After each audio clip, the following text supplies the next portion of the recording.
Welcome to the Leaders in Payments podcast, where we talk to C-level leaders from across the payments landscape. We'll be discussing the products and services that impact the payment space today, as well as trends and predictions for the future of payments. We will also hear stories from our guests about their journeys to the top. Hello, everyone, and welcome to the Leaders in Payments podcast. I'm your host, Greg Myers, and on today's show, we have a very special guest, John Caplan, the CEO of Payoneer. So, John, thank you so much for being here, and welcome to the show.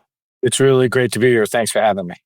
Yeah, why don't we start out by having you tell our audience a little bit about yourself, maybe where you're born, where you grew up, where you went to school, a few things like that. Awesome. So born and raised in Greenwich Village here in New York City. I've been an insatiable entrepreneur since childhood, love building companies, learning about customers. So born and raised in New York, joined Payoneer in May of 2022. And I live here in New York with my wife. I have two kids, a 20-year-old and a 24-year-old. And we have 3,700 Payoneer colleagues around the globe. So I spend most of my time traveling internationally to meet with our teams and see our customers and our partners around the globe. Okay. Well, for those in the audience that may not know what Payoneer does, can you just kind of give us that overview? We are an awesome company. We just celebrated our 20th anniversary, actually, which is an extraordinary accomplishment for a fintech. Payoneer is a really interesting business. We solve a problem for global small business owners, which is we're a foreign bank alternative for them. We give them a multi-currency account where they receive their international accounts receivable, and they use our accounts payable tools to manage their operations. And so we have 2 million active customers in just about every country and territory on the planet. We are $80 billion of volume flowing into Payoneer accounts. So we're a big, scaled, cross-border payment solution for small business owners. And the sort of heartbeat or the mission of the company is this idea that ambitious entrepreneurs don't have all the advantages that multinational corporates do. And if we could give the ambitious entrepreneurs of the world a financial services solution with great technology, ease of use, fast, speed and innovation, as well as lots of service. We're on the ground in 30 countries around the globe, in places like Lahore, Pakistan, or in Medellin, Colombia, where we're helping cross-border entrepreneurs really participate in the global economy. Payoneer has gone through a pretty extraordinary pivot over the last 3 years. We really were the innovators and pioneers of the marketplace payout space, right? Someone selling on Amazon or a freelancer on Fiverr or Upwork needed to get paid, and Payoneer solved that problem. And that built the company and took the company public. And when I joined, we solidified that business and continued to grow it really nicely. And now we're very focused on our B2B business, which is helping cross-border, as you know, cross-border payments between businesses. And that's one that, the TAM and SAM are so big. There's not enough zeros on my calculator certainly on my iPhone to capture the size of the market. And we're the market leader there, providing value in Vietnam and in Turkey and in Australia and Japan and just about every place you could name on the planet to help cross-border SMBs participate in the global economy. Okay. Are there certain verticals within small business that you focus more on? We have both goods and services companies, right? So pretty much in our China franchise, it's primarily goods exporters, right? People who are selling on Walmart or Amazon or eBay or Etsy or TikTok or Temu or one of the big marketplace platforms, or they're goods exporters to the world, right? China is the largest manufacturer, exporter of physical goods. We're the leader in China. So that's one side of our business. The other side in the services, it's business process outsourcers in the Philippines, companies that are the call center for an American business. Those businesses use Payoneer to receive their payments, get paid into their Payoneer account, and they use Payoneer to pay their contractors and freelancers around the globe.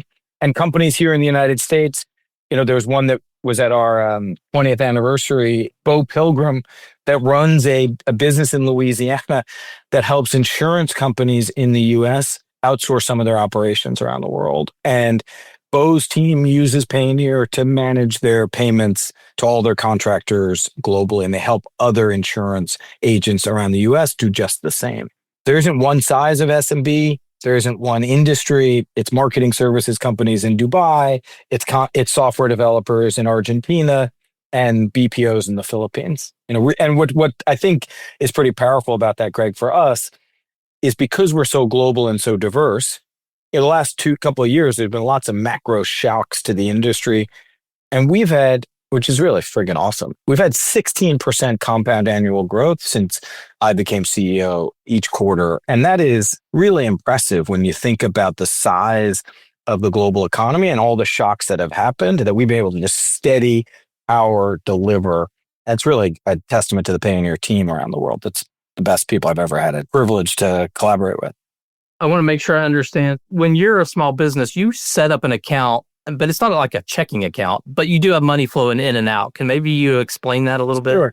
So every one of our customers has what I think of as their analog bank relationship in their home market. And they use that to pay their local rent, to buy their local supplies, what have you.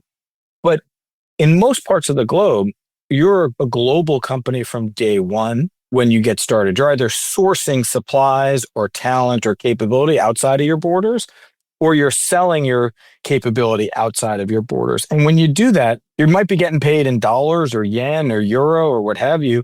And your local bank certainly isn't the solution for that. So our customers use Payoneer as their international account to get paid into for their international accounts receivable. And then those same customers have international accounts payable. And what they do is use Payoneer's credit cards and debit cards and payment products to manage those international expenses. And as I said a moment ago, we have about $80 billion or so over that coming into the Payoneer accounts. And at last earnings, we had $7 billion of customer funds held in balance. And so it just indicates the trust our 2 million active customers have in the Payoneer platform is they're receiving their funds, they're using it to manage their accounts payable, and they're holding the funds with us. Well, what would you say differentiates you from your competitors? Or maybe explain, what do people do that don't use Payoneer? How would they accomplish what you're talking about? Yeah, so it's interesting. It's a great question because really we are a share taker from local banks at the last mile. So the network we've built is licenses around the globe, critically important, bank relationships around the globe to deliver funds last mile, a technology stack that enables rapid, exceptionally fast movement of funds and money around the globe, and a suite of software products that wrap around that make doing business easy. And I think you probably would agree, the payments market is big enough that there's enough at the buffet that everybody can eat. So it's not really a winner take all market. It's a focus on segments of customers, super serve the hell out of them, give them what they need, and they reward you with their volumes and loyalty, which obviously delivers for our shareholders.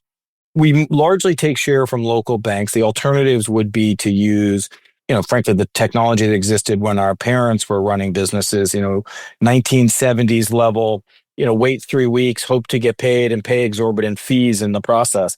We're innovative at the front of the market, bringing speed and convenience to customers around the globe, and really, really good at doing that. And you mentioned earlier that you made a pivot from the original business. Kind of what drove that decision? I think pivot, it maybe is not exactly the right word for us. We have this great marketplace payouts business, which is a $300 billion market where we have 20% share, but it's a $300 billion market. When you look at the multi-trillion dollar B2B payment space, where we have single digit a share in a few markets, but less than 1% sort of globally, the opportunity for the next decade of growth is so substantial. And what we see in our customers is that as we've moved up market, and what I mean by that is instead of customers who are $1 million a year turnover businesses to $30 million a year turnover businesses, they actually need more and more of our products and services. Our net revenue retention is stronger and stronger with our larger cohort of customers.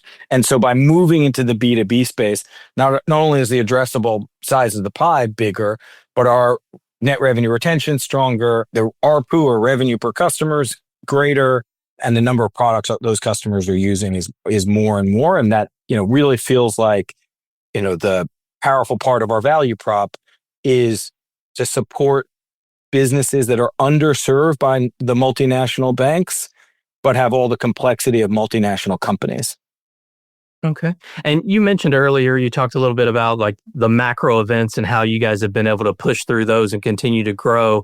But and as a payments person, one of the things we always worry about is the regulatory environment, compliance, licensing, all of those things. And you guys are not doing that just in one country. You're doing it in all these countries. So curious as your thoughts on that. How do you manage that big of an effort?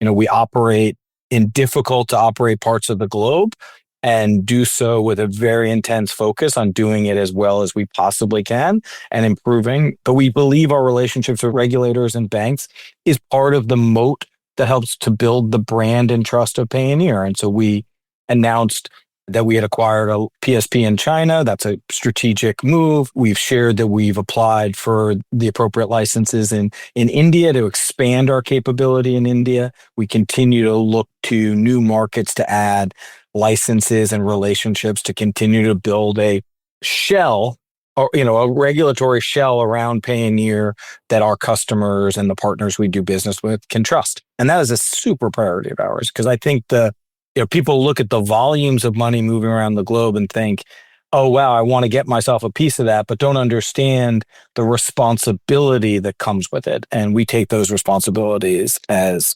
deeply important. And you recently had an announcement about your relationship or partnership with Stripe. Can you talk about that for a minute? Yeah. So this came out of if you think sort of in a big picture, we are helping customers who sell on marketplaces, Amazon, eBay, Etsy, what have you. We're helping customers sell B2B, wholesale orders around the globe. And lots of our global customers actually sell direct to consumers. And we built a direct to consumer checkout business that got to $1 billion of volume. So we saw the product market fit and the opportunity. And the team leading that effort recognized that we wanted to accelerate our capabilities really quickly. And the fastest way to do that was to partner with Stripe and leverage their best-in-class technology with our global distribution and incredible service model. And so we've announced that, and we're excited about the prospect there, which is, we want 100% of someone's accounts receivable in their Payoneer account and 100% of their accounts payable using Payoneer tools.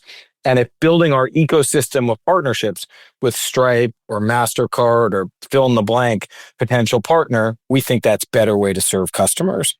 Well, let's switch gears a little bit and talk about you. So if you don't mind, walk us through your career journey, how you got to Payoneer, maybe, where you started and how you even got here.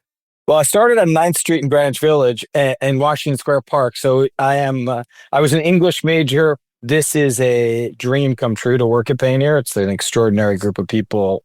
I've been an entrepreneur my whole life. I was on the team that helped create Arizona Iced Tea, the beverage company.